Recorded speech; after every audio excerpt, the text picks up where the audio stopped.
So we talked about the conferences, we talked about the playoffs. Let's talk now about the awards. Today we're going to be talking about the MVP. Very simple.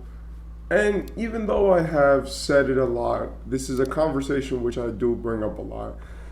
I think it's very interesting. I think it's the most important award that an NBA player can win.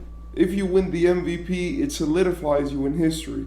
And honestly, some people having more MVPs puts them into conversations that get deeper and deeper as the years go by. If you guys don't know, just winning one MVP will solidify you in history.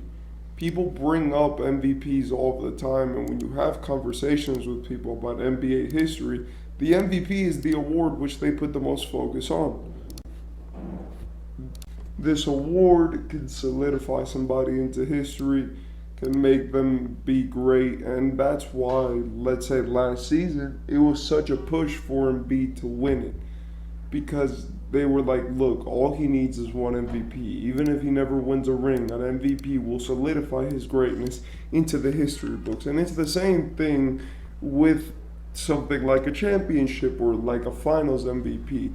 The magnitude of these awards in NBA history, they will always be talked about. If somebody won a championship one season, there's no way you go a season without speaking about, like, you have to speak about them that they did that in that season. And it's the same thing with those two, but it's not really like that for any other awards. Not for Rookie of the Year, not for Defensive Player, because since they don't hold the same weight, it takes a lot of Defensive Player of the Years to make you one of the greatest defensive players of all time. It takes at least two. It takes a lot of, rookie praise to make you one of the greatest rookies of all time. Like some of the people who have won Rookie of the Year, we see them and they're just average NBA player busts even. Like a guy like Malcolm Brogdon, where he was the Rookie of the Year, he had his debut season be pretty good, and in the end, he wasn't really the best NBA player of all time. He was never bad, but So to talk about the MVP is the most important award, individual award in basketball. I mean, it is basically what solidifies the best player for a season. And when you look back at a season, it basically gives you an understanding of, when it comes to team record, individual statistics, impact on the court, and how good someone was perceived, who was the best player. And for this season, that is the Nuggets, Nikola Jokic. Nikola Jokic is obviously the greatest, player in the league right now. And by greatest, by greatest I mean that he is one of the best in the sport, and he's probably the best individual player when it comes to numbers, success, and dominance through the league. We've had guys like Giannis be great, but Giannis, in terms of awards, has never really been exceptional. We've had guys like Jason Tatum, but he's another guy where his individual statistics are not as good as his team wins. And we've had other guys like Shea this season, like Curry or LeBron a few years behind. But really, right now, if we're being honest, it's Jokic's time. And the MVP has come down to giving him the award. The only guy who's actually challenging his status is Luka Doncic, which has just put up an amazing MVP campaign, being the most valuable player, but not necessarily having the requirements to be an MVP. As I said, the three things that are needed for an MVP are team success, personal statistics, and overall dominance. Luka Doncic has two of those, but his team is not good enough and hasn't won enough games to really set him apart. Even with them climbing back into the playoffs, I doubt that there are going to be a lot of people voting for him, especially when we have Nikola Jokic as such a safe option, which people love. Now, let's talk about the unfairness of the MVP award. The MVP is biased. It is a biased award because there are very key things which will make you seem better or will make you have a better MVP case, even if you do not necessarily need to have these things, pending to you.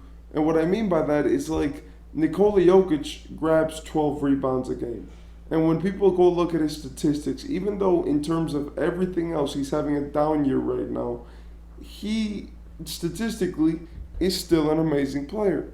In terms of how many points, rebounds, and assists, he's putting up around 50 of them if you combine them all together. His points, rebounds, assists, steals, and blocks. And if you take away the turnovers, he has around 47 made statistics per game this season. Apart from this, he won the MVP last year, and he has a play style which encompasses everybody and encompasses what an MVP should probably be.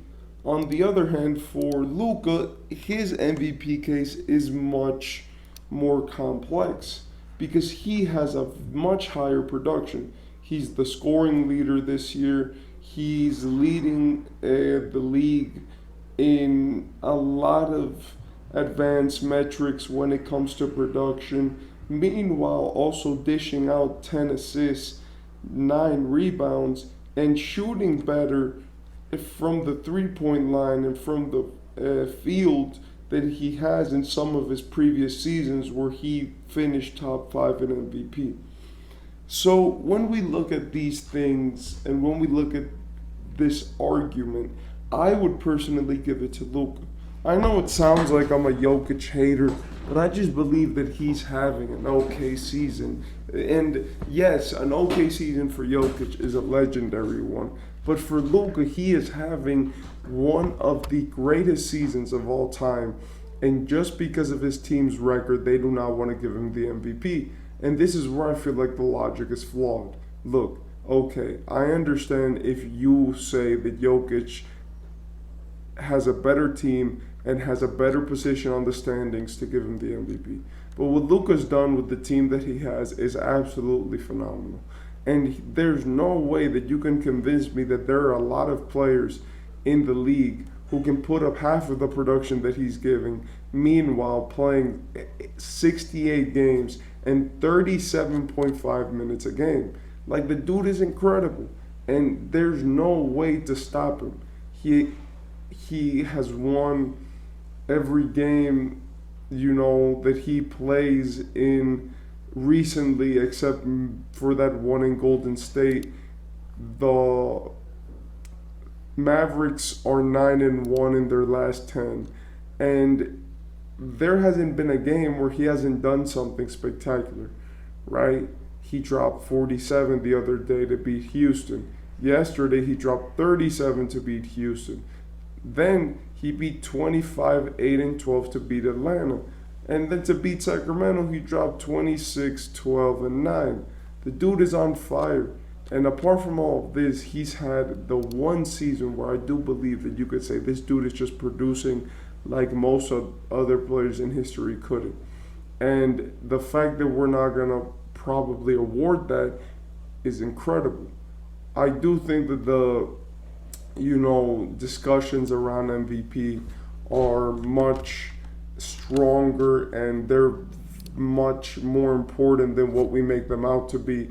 And I think that people put too little importance on picking the right person and just have a few people which they think, oh yeah, this guy is a good MVP candidate, so we'll just give him the award. When in reality, this award means so much that the media and the people who are voting for these awards should probably take more seriously the outcomes of what their decisions are.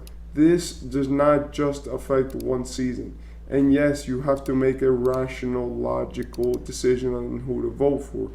But when you're just vote for a guy because you like how he plays and you just are comfortable with giving him the MVP most seasons because he's good, then is that really the most valuable player, or is that just the most liked player by the media?